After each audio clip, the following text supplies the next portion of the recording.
What's up, guys? Another video for a product review. Let me turn the music down. All right, so I just realized I can use the headlight component of that old fender over there. Okay, anyways, squirrel. All right, so let me pull out this set of extra long, extra deep Cornwell sockets. I got these recently. My buddy Steve-O hooked me up with them. I'm gonna drop them. Hopefully I don't, because they're precariously held in my hand. This is the 1/4" drive extra deep sockets from Cornwell. This is a metric set, and I'm gonna use it on this SAE fastener. And I'm gonna show you guys, this is an real world application where a traditional long or deep socket would not work, and you need to have something longer. Now, granted, I could have put a ratcheting wrench on it, but when you have the tool, why not use it, right? So let me go ahead and get you guys set up in the tripod. And I noticed on my last video was a lot of noise with the tripod, adjusting the tripod. I apologize for that.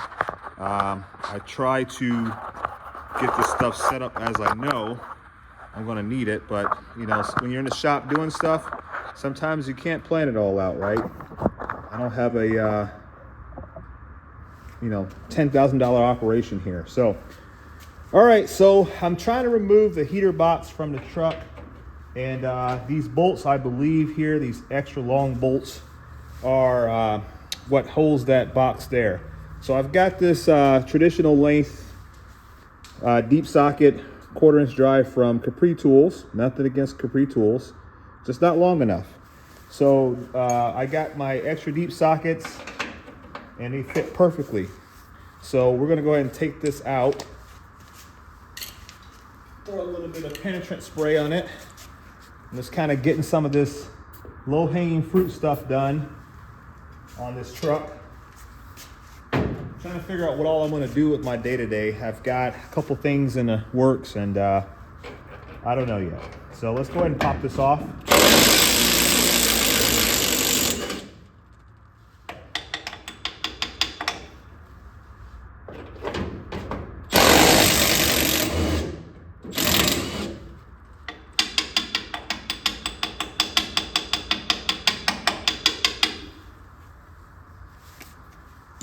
And get that out of there. Come on. Oh, I guess it did come out. All right. So, got that unscrewed.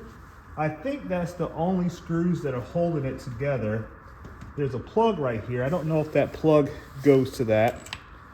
We're going to go ahead and cut that off. Let me see if I can find a razor blade or something. Get that off. This chisel will work just fine. All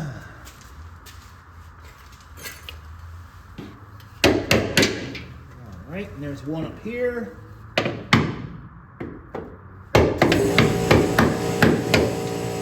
Air compressor. Let me turn that off.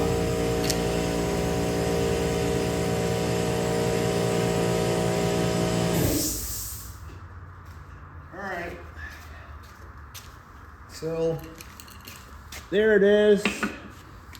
Let's see if we can get this box out.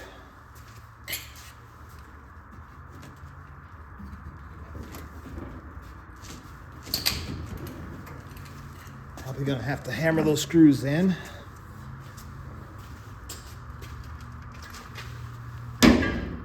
Oh, there's one more. All right, hang on a second. Let me see if I can get to that. Kind of a long angle.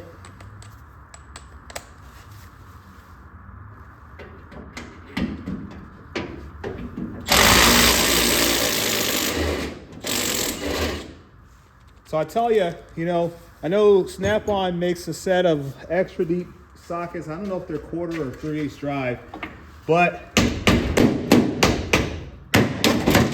there we go, it's out. But I know last best tool, Doc. he did a video on this the other night, and he was showcasing those sockets, and one of the things he talked about in the video, and I'll show you guys, I got the motor out, I'll show you that too. But he was talking about with traditional sockets, and this is not a good example. Let's go over here to my toolbox, and I'll show you guys what he was referring to. He's absolutely right. It's not that it's a disadvantage with Snap-on tools, rather. It's just one of those things that is, right? So Snap-on is trying to come up with a socket that's going to work, and they're looking at it probably from the most likely scenario. And what I mean by that is if I pull a 1/4" drive socket here, the broaching on it is fairly shallow. So you see your screw's not going to go very deep. If you have an application like I just had where the screw is, the stud is all the way down, like, you know, maybe an inch or two down, and you have a really short broach, that's not going to work. Granted, you have a nice deep well overall, but if your screw is longer, it's further down on the thread, you can't get to it. So these sockets from Cornwell, that one still has this nut in it, they're much deeper. Let me see if I can get that out. And I'll show you guys the well of it is much deeper. And does it come out? Yeah. It's much deeper, and that's what you want. So see how deep that is? You can see how far down the nut can go, or the socket can go onto the nut. That's about that deep. And then you have enough room to capture the nut and have room for the threaded rod as well. So it's not, like I said, it's nothing against Snap-on sockets or any socket brand that uses a short well. It's just that some applications, such as what we're working on, needed to have a super deep well to it, as well as having a broach that was deep enough that allow you to grab onto the nut, but at the same time have enough room for the threaded rod as well. So we've got the motor out. I assume it does not work. It's full of mouse house in there. It is original GM equipment. It's the blower motor for your heat. We're gonna take that out. I don't think I'm gonna sell it. Maybe I'll post it on the websites for like the 54 through 59 Chevy trucks and GM trucks and see if anybody wants it.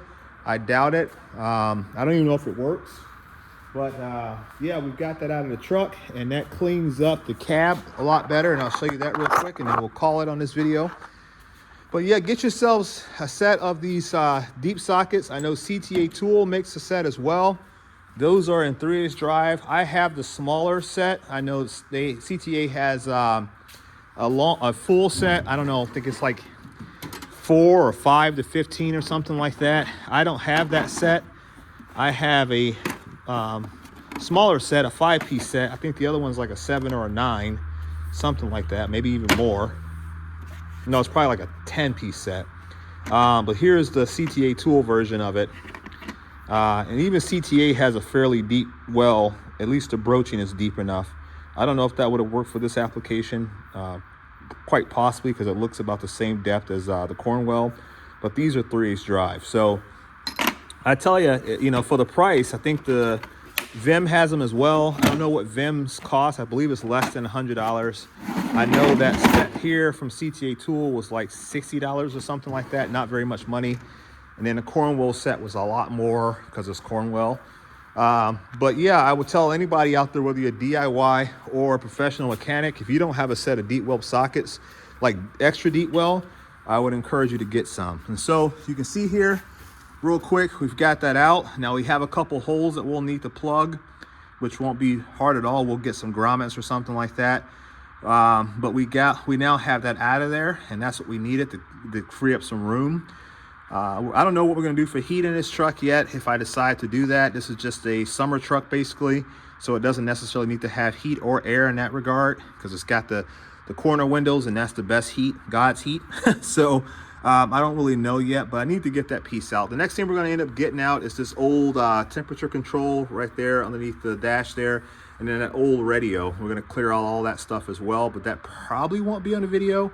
unless you guys leave in the comment section that you want to see it. We're also going to strip out all the gauges up there because we're going with digital gauges. So I guess in the comment section at this moment here, 10 minutes and 7 seconds, let me know if you guys want to see more video content on removing all of that crap underneath the dash.